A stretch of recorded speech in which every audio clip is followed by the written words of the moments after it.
What's going on, you guys? I want to come and do a video today on something I saw on Facebook recently, and I have to say it was the most nauseating and revolting video that I have ever seen. And I have seen a lot of videos, and by far, this was the most scathing video that I have to put at the top of the list. So, what this video is about, you have two rappers. One of the rappers' name is Georgio Casper, and he is a rapper from Detroit, Michigan. And this is a rap battle. And he goes in on his opponent and he talks about his opponent's 6-year old daughter. Mind you, Giorgio himself is a father of three dark skinned daughters who he calls light skinned, which poses a problem right there. He referred to his opponent's baby moms as black. He said his baby's mom was light skinned. He said he didn't give a F if his opponent's daughter was 6 years old. He called her a broke B who would do anything for a pair of Reeboks.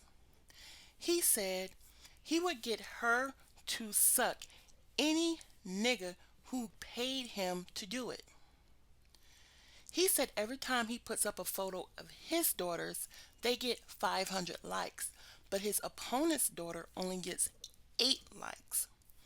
He said she was going to be bent over in the backwoods getting a train ran on her. Mind you, this is a 6-year-old child. He also referred to the 6-year-old girl as a G-shot. He said if any man paid him basically to have sex with the little girl, he would pimp her out.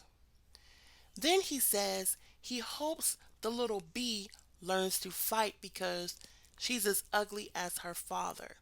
Then he said he would B slap her and put her on the street. He said she has high insecurities and low self-esteem. Now, guys, we're talking about a 6-year-old child. But that's not all. He goes on to say his daughter, meaning his opponent's daughter, is going to suck a lot of dick as a child. He said he's going to make her whore for him. He also said that she's going to suck 60 men's dick. He said he's going to kidnap her. He's going to drag her by the hair. When he steps out of bed, he's going to be stepping on her head. He said he's going to get her to F all the little niggas on his block. And if she runs away across the border, he's basically going to send his goons to drag her back. Then he sexually objectifies her and says basically she will have saggy titties. And he goes on to say all kinds of sexually explicit things about this 6-year-old child learning to give head. We're talking about a 6-year-old girl who cannot defend herself. Yet, you're referring to her as a whore. You're referring to her as a B. You're talking about all the horrible things you're going to do to her and get someone else to do to her in the face of her father. Now, for anyone out there who is saying this is just entertainment, this is a rap battle and anything goes in a rap battle, I have to question your morale and I have to question your sanity.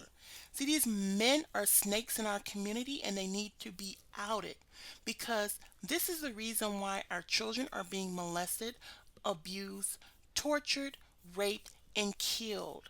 This is the reason why our children don't do well in school, a lot of them. This is the reason why some of them don't want to go to school, why some of them go quiet, they're depressed, they're suicidal, they don't want to be around anybody.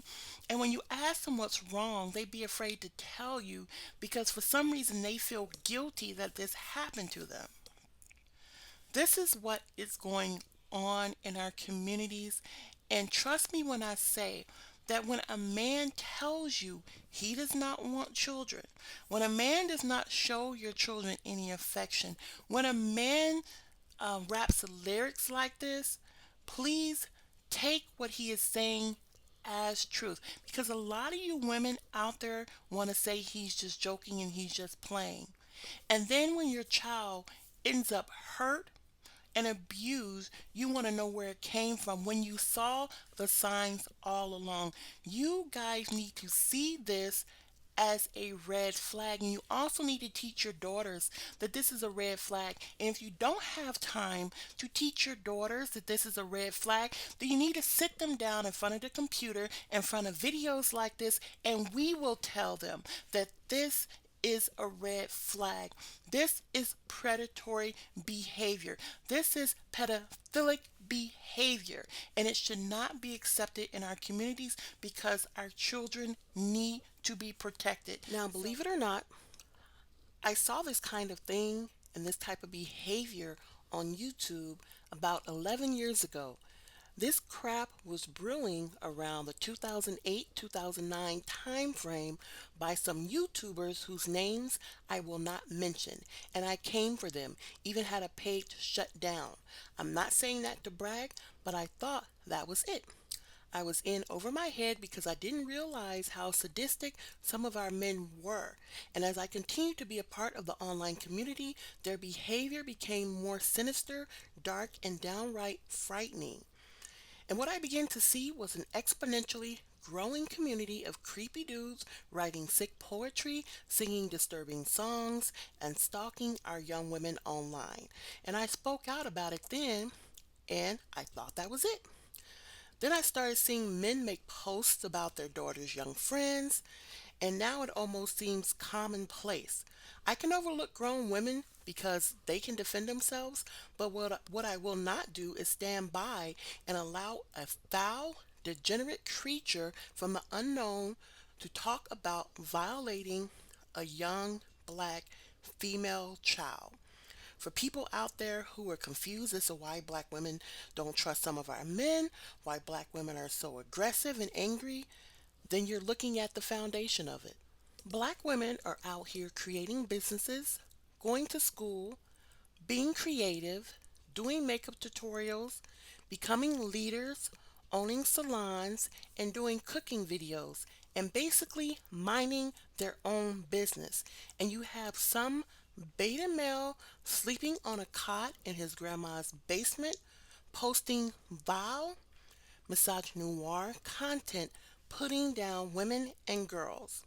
The reason black women are so outspoken is because they are bashed no matter what they do. Is men out here comparing us to the Kardashians and the Cash Me Outside girls saying shots fired? They come into our spaces and spread filth, and they want us to stand by and allow our daughters to be poisoned. The reason why you don't hear any other ethnic group voicing their concern is because it doesn't happen to them on the level that it happens to us. And if they have problems with one another, it's discussed in the home. If non black women woke up to someone ripping them to shreds from their eyelashes to their toenail polish, then you would be hearing from them too. The trash has even spilled over into our younger generation of black men through other apps that our young daughters get on.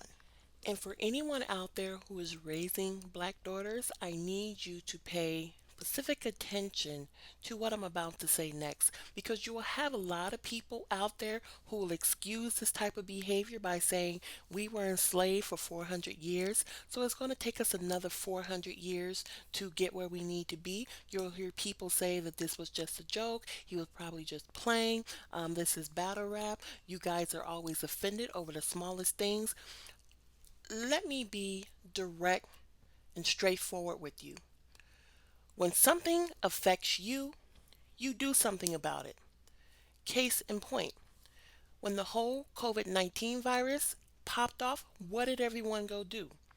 I saw businesses change the way they operate within 3 days. I started seeing dividers. They stopped letting people in the stores. I saw signs up. Everyone rushed out to buy toilet paper. I saw little plastic dividers between me and the cashier. I saw employees wiping down the shopping carts. The whole country changed. People stayed home. Businesses that you never thought would allow you to work from home all of a sudden let you work from home. And everyone had a mask on their face within a week.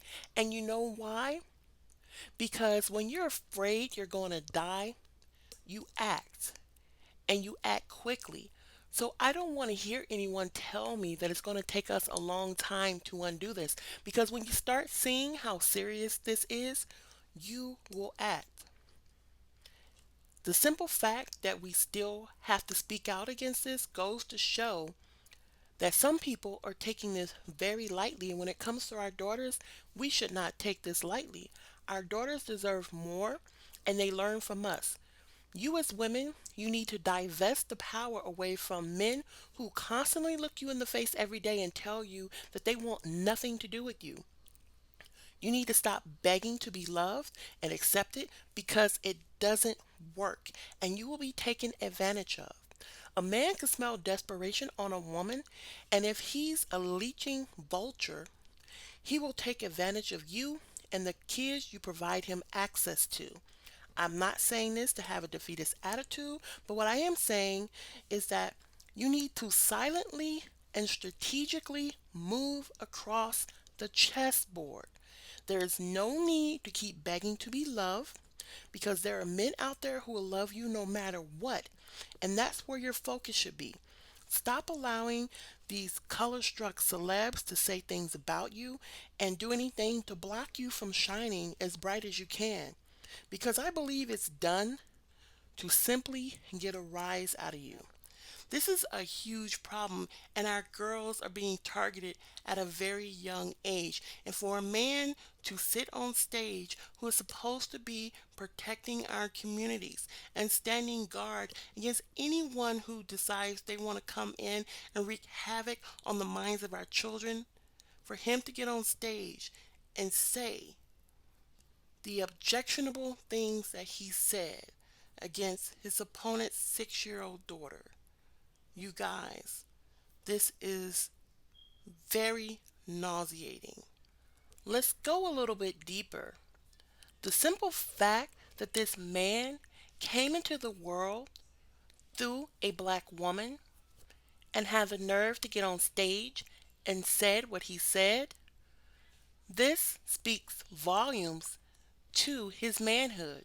Because you have to remember, he's a black father. He has black daughters. So he just made the world worse for his own daughters. Somewhere, somehow, someone told this subhuman that raping kids was okay. For him to stand there in his fake shroud of confidence as if he's the best rapper to ever grace the ears of mankind shows me that he's mentally ill. To assume that the only way to defeat your opponent was by attacking the innocence of a baby shows that we as women need to leave some people right where we found them. Kids are not sexual objects, you guys, and we shouldn't even be asking elementary school children if they even have a little girlfriend or boyfriend like we do, because that's unnecessary pressure right there. They need to be eating mud pies and jumping out of trees rather than being worried about the opposite sex at that age, especially the little girls in a world full of men like him. Listen, if we don't speak up and expose this, our daughters will continue to have low self esteem. They will continue to choose men who are not good for them. They will continue to be sexually objectified, beaten, spit on, choked, dragged, murdered, and all for the world to see. And now it's to the point that some of our young girls are being killed for exercising their right to even say no. If they choose wrong, they're told to pick better. And when they say no to bad options, they're shot. It shouldn't be up to the women to call this out. Women should not be responsible for suiting up and strapping on their boots to go fight these battles. But I'm glad that some of us are, and I encourage more of us to do so. Our girls need a safe space, and we need to provide that for them, even if it's the only thing we have left to give them. I'm out. Peace.